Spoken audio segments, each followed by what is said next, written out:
Every night when I fall asleep, I die. It started without warning. No trauma or sickness. No bargain struck in a desperate moment. One night, I simply closed my eyes in bed and woke somewhere that wasn't my room. Since then, it has happened every single night. I don't dream anymore. Sleep isn't a slow drift into warmth or a dark embrace. It's a violent extraction. The moment my head sinks into the pillow, I feel it. Something inside me tears free, like my bones are being wrenched from my flesh but without the mercy of unconsciousness. My chest convulses as though someone is reaching in and scooping out everything that makes me me. There's a sound that comes with it too, but it's not a sound you hear with your ears. It's a tearing scream that comes from inside your skull. My whole body is left behind in bed, still and useless, while whatever is left of my mind gets pulled into the dark. That's where I see him. Death. At least, that's who I assume he is. No other explanation would make sense. He is shaped like a man, but he's too tall. His head always bends forward slightly, as if the ceiling of the world itself is pressing down on him. His body isn't shadow. It's the absence of anything alive or warm. Looking at him feels like looking into the moment before the universe was born. His form ripples and shifts with things I can't describe without sounding insane. There are swirls of smoke that move like galaxies, sparks like newborn stars flashing into existence before dying in cold silence. The edges of him blur and sharpen in a rhythm I can't follow, like he is both here and somewhere infinitely far away. He doesn't speak, he just walks, and I have no choice but to follow. The place he leads me to is never the same. Sometimes it's a ruined city where the wind carries voices I almost recognize. Sometimes it's an endless plain of bone-white dust beneath a black sky. Sometimes it's somewhere worse, somewhere that feels like it's looking back at me. I remember every single one of them, writing them all down, but the following entries I've written down are the ones that mattered most. I'll number them by which night it was in order. How many times I've walked in purgatory with death. 1. The first time it happened, I didn't understand where I was. I thought I was in a dream if not for the crystal clearness of everything I was experiencing. I woke standing on something that looked like glass. Not smooth glass, but thick panes that had cracked in jagged webs. Through the gaps beneath my feet, I could see what looked like an ocean turned upside down, suspended above nothing. It churned without sound. Waves rolled over one another and then folded inward into spirals that sank into black holes. Every so often, something moved beneath the water. I only caught glimpses, but they were large enough to darken entire stretches of the sea at once. Death stood beside me. He was watching the horizon, though there was no sun, no moon, and no sky. Just a band of pale light in the distance, like dawn frozen in place. "Where are we?" I asked. He didn't answer. The glass stretched endlessly in all directions, broken by holes where entire sections had fallen away into the void. Far off, I saw the twisted remains of buildings balanced at impossible angles. Some leaned so far they seemed on the verge of falling into the abyss, yet they never moved. We started walking. My footsteps made no sound, but the glass trembled faintly under my weight. Death never looked at me. "What is this place?" I asked again. "What's happening to me?" This time he slowly raised his arm and pointed toward the horizon. I didn't see anything there but that pale strip of light, yet the moment he pointed, a cold pressure began to build in my skull. After a long stretch of walking, I noticed shapes moving at the edges of the broken glass paths.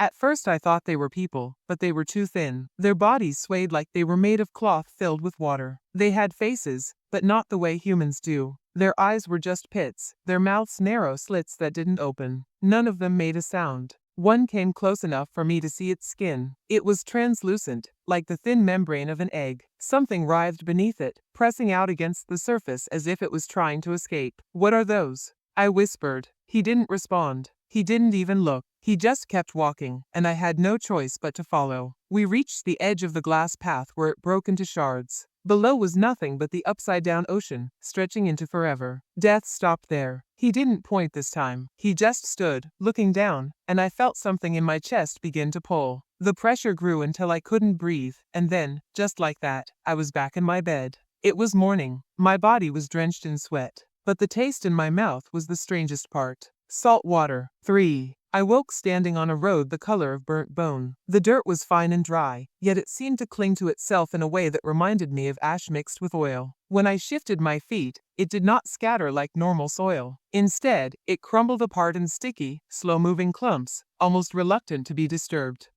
The air was heavy, not just thick, but oppressive, as if something unseen was pressing down on my lungs and ribs. Each breath felt like drawing in lukewarm water that left a faint metallic taste on my tongue. It was quiet here, so quiet that I could hear the faint grind of my teeth when I clenched my jaw. The road stretched ahead and behind in a perfectly straight line, dividing an endless expanse of black grass. The blades were long and thin, swaying even though the air around them was completely still. They shimmered faintly, as if absorbing the faintest glimmers of light from somewhere I could not see. When I looked closely, I thought I saw tiny motes drifting upward from their tips, vanishing before they reached my knees. Above was a sky that made my head ache. At first glance it was dark, but not the kind of darkness you get from night. It was deep, layered, constantly folding in on itself. Shapes formed in that shifting void, swirling spirals, jagged arcs, patterns like constellations that almost made sense before collapsing into something alien. The folds of the sky moved in slow, deliberate motions, like the world above me was a living thing breathing in long intervals. Sometimes the stars that flickered between those folds appeared to be arranged in human shapes, sometimes in geometric patterns, and sometimes in things I did not have words for. The longer I stared, the more I felt my thoughts slipping sideways. Death walked ahead of me, his form swallowing every bit of light from the road. The absence that made up his body seemed to drink in the sky's shifting light, making the galaxies inside him burn brighter for brief moments before winking out. He did not look back, but I could feel the pull of his presence guiding me forward. We had been walking for what felt like hours when I saw them. Off to the right, far from the road, stood a lone tree. Its branches were bone-white and bare, each one curling upward in a way that made it look like a frozen scream. Beneath it huddled a group of figures. They were moving, but not toward us. Even from a distance I could tell something was wrong. Their bodies were red and wet, strips of flesh hanging loose like clothing torn to shreds. Their faces were exposed muscle and sinew, and they clawed at themselves with hands slick with blood. Each motion tore more of their own tissue away. They made no screams, only low, constant moans that seemed to sink into the air like smoke into cloth. I stopped in the road and stared. "What are they?" I asked. Death did not respond. One of the figures lurched, its head twisting unnaturally far in my direction. There were no eyes, just dark, hollow sockets that glistened faintly. The mouth opened and shut, but the moaning did not match the movement. It was as if the sound was leaking from the air itself. Something pulled at me, not physically, but in a way that made my chest feel tight, as though the tree itself was drawing me toward it. Without realizing it, I stepped off the dirt road, my foot sinking slightly into the black grass. The second my shoe touched the blades, an arm like a wall of darkness moved in front of me. I froze. "Why?" I asked. Death turned his head toward me, his gaze sinking into my mind like a cold current. His voice, when it came, was low and hollow, vibrating through my bones rather than my ears. "They are not for you." I looked back toward the tree. The flayed figures had stopped clawing themselves and now stood still, all of them facing me. Even without eyes, I could feel them watching. The black grass seemed to twitch beneath my feet. I wanted to ask more, but the pressure began building in my chest again, sudden, sharp, and inescapable. The tree, the grass, the figures blurred into one smudge of black and red as my vision tunneled. Then I was in my bed. My sheets were damp with sweat. When I swallowed, my throat burned as if I had been screaming for hours.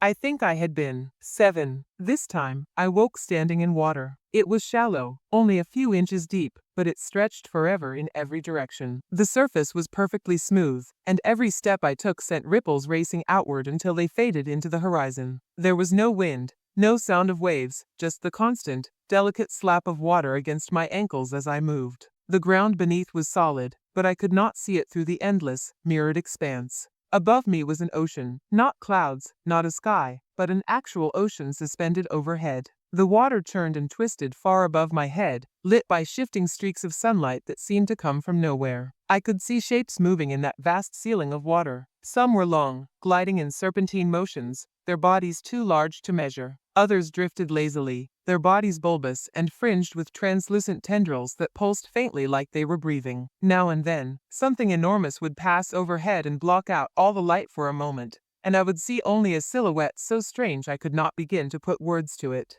Death was beside me, walking through the shallow water without leaving any ripples at all. "Why is this happening to me?" I asked him. He didn't answer. His head tilted slightly toward the distance, but he kept moving. I tried again. "If you're not going to tell me, then I guess I'll just talk to myself." And I did. I talked about how many nights it had been, how my waking hours were starting to feel more like the dream, how I'd stopped telling anyone about my nights because no one could understand. I talked about the places he'd taken me, the things I'd seen, and the growing suspicion that there was a reason for all of it. My voice felt too loud in the stillness, and yet death didn't seem to mind. We walked like that for what felt like hours. The water was cold, but it never got any deeper. The horizon never changed. The creatures above us swam on, unaware or uncaring that we were beneath them. Then I saw something on the horizon. At first it looked like a dark smudge moving slowly toward us. As it grew closer, I realized it was a ship, a massive, weather-beaten galleon, the kind I'd only seen in history books, floating upside down in the ocean above us.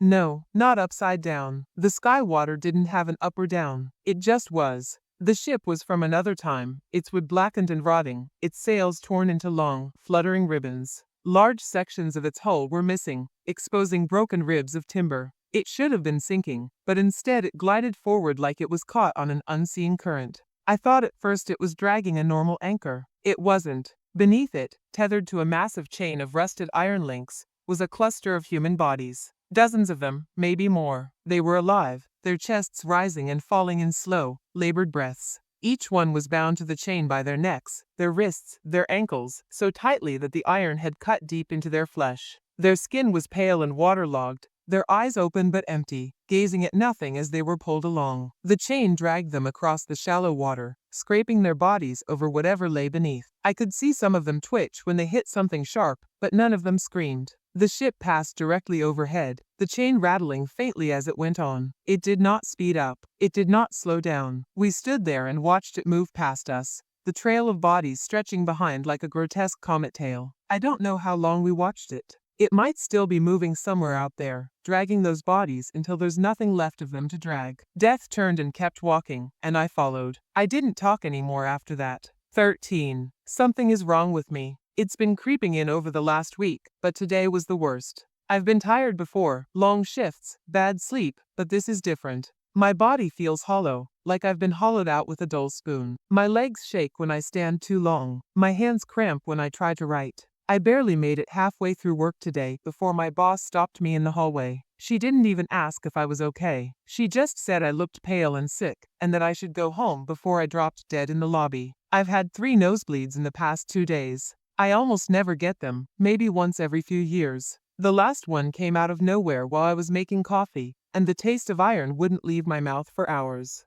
I'm starting to wonder if these nights with death are bleeding into the days. If some part of me is actually dying, piece by piece. When I fell asleep tonight, the pull came faster than usual. The place I woke in was open, not like a field, not like a plain, but an expanse so vast that I couldn't even tell where the ground ended and the horizon began. The surface beneath my feet was black stone, fractured in spiderweb patterns, each crack faintly glowing with dim blue light. Above us, the sky was filled with slow-moving clouds that glowed from within, like storm fronts lit by distant lightning. Death stood a few steps ahead, already walking. I caught up to him quickly. "Is there a reason you keep showing me all of this?" I asked. He didn't look at me, but he nodded once. That answer was worse than silence. It confirmed something I'd been afraid to admit to myself. There is a purpose. What is it then? I pressed. Why me? Why these places? What am I supposed to do with any of this? His head turned slightly, and when he spoke, his voice was the low rumble of distant thunder. "It is not yet time for you to know." The heat in my chest was sudden. I was tired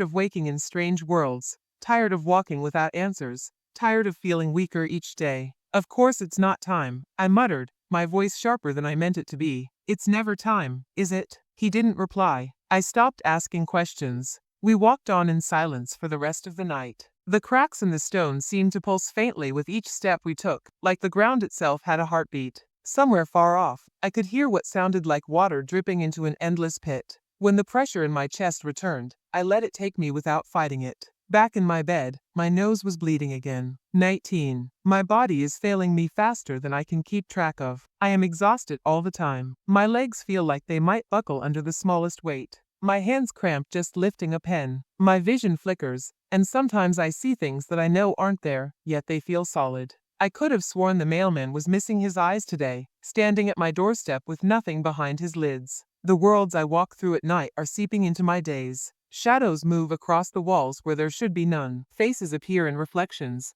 and I catch them only for a moment before they vanish. My nosebleeds have become relentless, coming every couple of hours, each one leaving the taste of iron thick in my mouth. I went to bed tonight determined to confront death. I refused to move until he answered some questions. We arrived in the blackened plains without sound, but this time he did not walk. For the first time, he stopped, standing motionless and waiting. I could feel the pull of the landscape, but I did not move. "Why are you showing me all of this?" I asked, my voice steadier than I felt. His head tilted toward me. When he spoke, the words were slow, deliberate, and impossibly calm. "To prepare you." I frowned, pressing further. "For what?" He said nothing. He only stood there, impossibly still, his form swallowing light around him. The answer was implied, clear, and yet I dared not say it aloud. I swallowed hard and tried another question. "Why is my body getting worse in the real world? Why am I falling apart?" He remained silent. Not a nod, not a gesture, only the weight of his presence.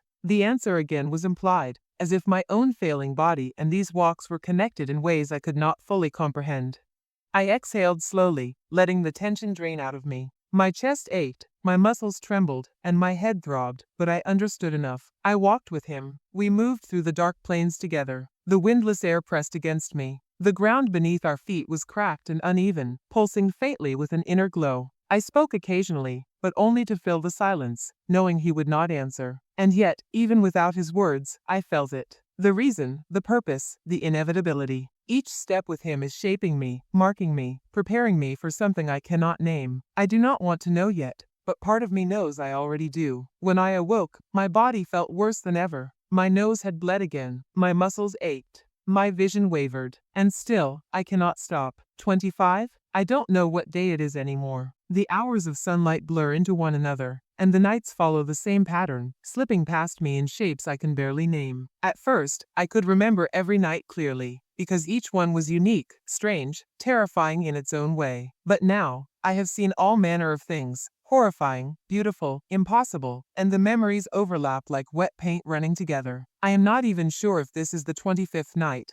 or if I have been walking longer than that. My body continues to fail me. Each day is heavier, each step slower. My vision flickers constantly, and the hallucinations that haunt me when I am awake have grown sharper, more frequent, more detailed. They are not random anymore. I recognize them for what they are, the fates I have witnessed on the walks. I see glimpses of them everywhere, faces twisted by pain, bodies suspended in impossible ways, signs of punishments that do not belong to this world, flayed skin hanging from skeletal frames, limbs bent backward until they snap but never stop. People drowning in shallow pools of water that never stop rising, gasping endlessly as the water fills their mouths, noses, eyes. Bound to red-hot iron cages that sear without ever cooling, screaming silently for eternity. Hung by man-sized fish hooks through the neck and dangling with others like wind chimes, swaying with an invisible breeze. Bodies sewn together into grotesque patchwork, forming moving walls of flesh. Limbs twisted into knots that defy anatomy, faces pressed flat against stone as if to memorize their own torment.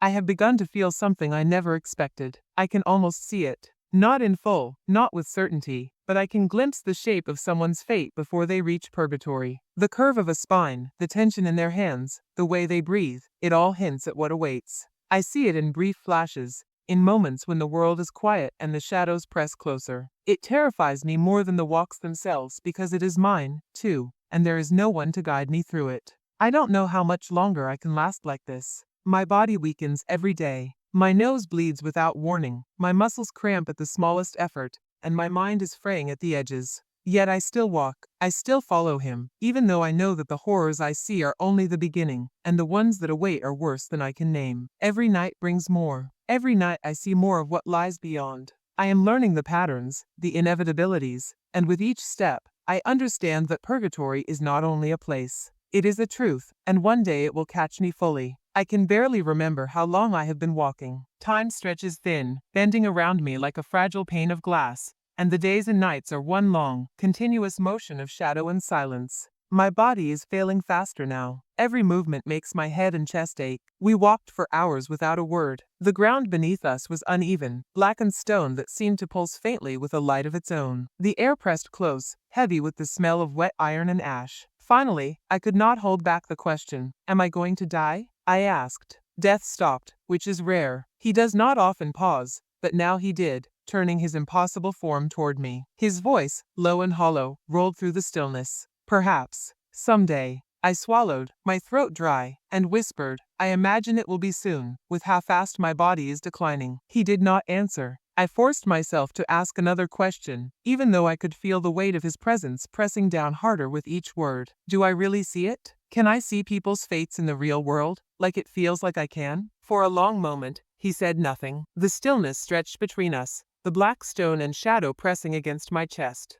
Then, finally, in a single word that cut through me like ice, he spoke. Yes. The word echoed in my mind, settling deep in a place I cannot reach. My stomach twisted, my hands clenched at my sides. It was not just a confirmation. It was a warning. I wanted to say more, to ask what it meant, but I could not. I swallowed and followed him, each step heavier than the last, the silence now full of an understanding I did not want, yet could not escape. The last night. I do not know how many nights it has been. I do not know if the days even exist anymore. Every moment of my life feels like part of the same endless walk, and the nights have begun to feel like the only reality I can trust. Tonight was different. For the first time, I had a full conversation with death. Not a nod, not a wordless gesture, not a cryptic answer. A conversation. I asked him, again, why this is happening. Why I am being shown all these things. Why my body is breaking down, why my mind is fraying with every passing day. He did not answer with words at first.